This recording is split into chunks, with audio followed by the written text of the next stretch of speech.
दोस्तों नमस्कार, मैं बीबी मिश्रा शॉर्ट्स आयोग वाले में आपका हार्दिक स्वागत करता हूं। आइए आज हम आपसे बात करने जा रहे हैं। एक बड़ा ही इम्पोर्टेंट टॉपिक है और यहाँ से प्रश्न जो सिद्धांत रूप में होते भारतीय आपके राज्य व्यवस्था वहाँ से चल के आते हैं। भारतीय राज्य एक संघीय मॉडल को प्रस्तुत करता है। तो देखते हैं हमारे भारतीय संघवाद की क्या विशेषताएं हैं। आज का टॉपिक यही है, इम्पोर्टेंट है आपके लिए।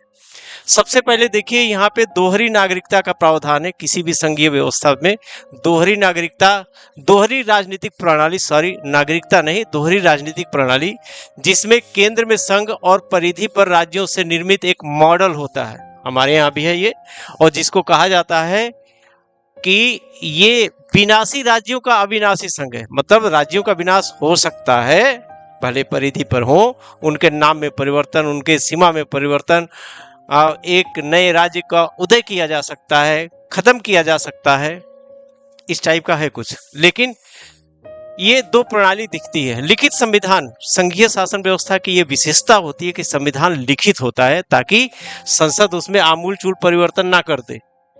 तीसरी हमारे यहाँ जो विशेषता देखी जाती है, शक्तियों का विभाजन। संघीय शासन व्यवस्था की सबसे बड़ी विशेषता, सबसे प्रमुख विशेषता है, जिसमें होता यह है कि संघ को अपने शक्तियां बनानी होती है, समय आपके कानून बनाने होते हैं। जो राज्य सरकारें हैं उनको भी अपने विषय दे दिए जाते हैं और उन विषयों पर कानून बनाने के लिए, लागू करने के लिए वो स्वतंत्र होती हैं। ये बहुत इंपॉर्टेंट है। संविधान की सर्वोच्चता, सब कुछ संविधान की से ही यहाँ पे चलता है, तो कोई इसमें कोई छेड़छाड़ नहीं कर सकता। संवैधानिक नियमों के आधार पर ही, चाहे वो केंद्रीय सरकार हो चाहे राज्य सरकारें हैं, वो चला करेंगी। कठोर संविधान, यह भी हमारे, हालांकि पूरी तरह तो नहीं है, लेकिन हमारे संविधान में कुछ भाग लचीले स्वरूप को प्रदर्शन करता है, लेकिन कुछ भाग में संशोधन करने के लिए विशेष प्रक्रिया अपनानी पड़ती है। इसके लिए हमें अनुच्छेद 368 की शरण में जाना पड़ता है। स्वतंत्र न्यायपालिका, यह भी हमारे संघीय व्यवस्था की एक खूबसूरती है कि जहाँ पे न्यायपालिका को स्वतंत्र रखा गया ताकि संघीय ढांचे में अगर कुछ परिवर्तन होता है तो न्यायपालिका उसको जांचती है और उसको खारिज कर सकती है। ठीक है।